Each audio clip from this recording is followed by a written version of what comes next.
welcome back to our channel. If you're new here, don't forget to hit that subscribe button below, people. Now today's video is all about relaxer don'ts. If it's your first time on this channel and you're new here, I've been relaxed since I was 14 and now I'm 34, so basically 20 years, people. So I've picked up a lot of hints and tricks along the way, and there's just some basic rules when you're relaxing your hair, which if you stick to, you should be able to maintain healthy, relaxed hair. So guys, I hope you enjoy this video. So guys, my first don't is do not attempt to get your hair absolutely bone straight during the relaxing process. Now with my hair, when it's actually wet and relaxed, there is actually a slight kink in my hair. It's like a gentle wave. The reason why I allow that wave to stay and do not attempt to process it any further is basically because during the drying process, you can actually straighten out your hair. As you can see, my hair is totally bone straight. What I do is I wrap it when it's wet, and then after straighten my hair and it's bone straight anyway. You've loosened that texture so much to the point that with a bit of manipulation by a hair dryer or by the flat iron, it can be bone straight regardless. So guys, to avoid over processing,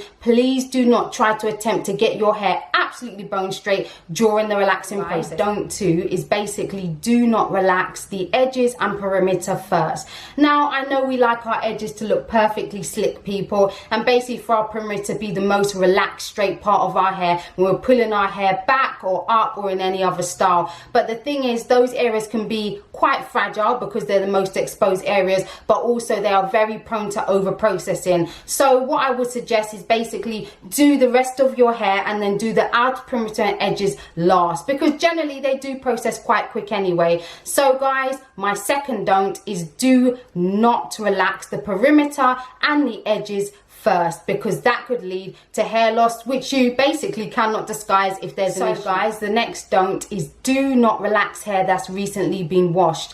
Now I would say around 3 to 4 days. If it's been washed within that time, do not attempt to relax, because again, this could lead to over processing, irritation and burns to the scalp. Now I know sometimes we think our hair is fine, we wash it and then realize that actually we're due a relaxer, and the temptation a couple of days later to throw some relaxer in your hair is really bad. I've done that so many times and basically had to wash the relaxer off. Now I'm telling you these things because they're basically my own mistakes. Obviously there are do's and don'ts of relaxers, but this is something I've had a personal experience with. 48 hours after washing my hair, it's all kinked at the front, and I think, you know what, let me just put a quick relaxer in and then wash it out. All the burn, really uncomfortable, wasn't a good thing to do, and basically although my hair didn't sustain damage, I run the really bad risk. So again guys, this don't is do not relax hair that's recently been washed. At least give it around 6 days from your last wash until you apply a relaxer.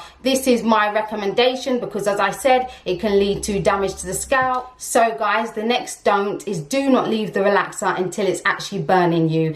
I've had this experience quite a few times, and it's mainly in the salon actually, where I'll go to a new salon, I'll ask them to apply a relaxer, and then basically they'll apply it and then go off to maybe do another chore inside the salon. When I call them and say, oh, it's burning, they say, oh, can't you wait an additional 5 minutes? Please, people, I stress, tell them no, you cannot, because only you can feel how badly those burns are happening to your hair. And basically once they wash it out, and if there is damage, it's somewhat irreversible or will take a really long time to heal. So guys, I suggest if you're doing it at home, once you feel that little tingle, please wash it out. And also when you're in the salon, if you have a stylist that is insisting that you keep it on, insist that it's actually washed out, because guys, ultimately it's your hair, it's your responsibility, and at the end of the day you can actually feel the level of burning. So I suggest you insist that it's taken out, and basically if it is under process, that is actually better than having over processed hair, people. So guys, again, this tip is do not leave the relaxer on your hair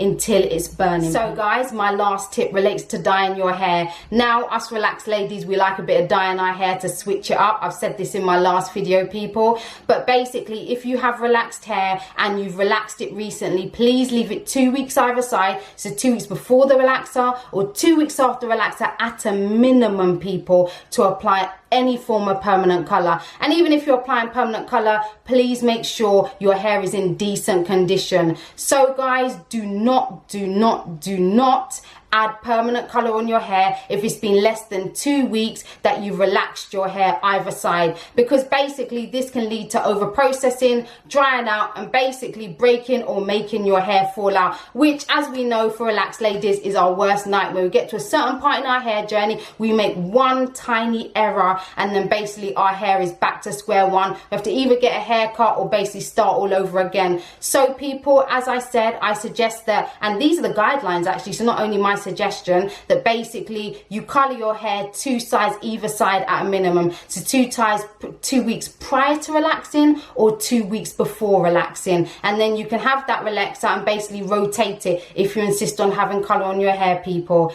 Now guys, I hope you enjoyed this video. Don't forget to like, share and subscribe, and I'll see you again in another video, people. Bye.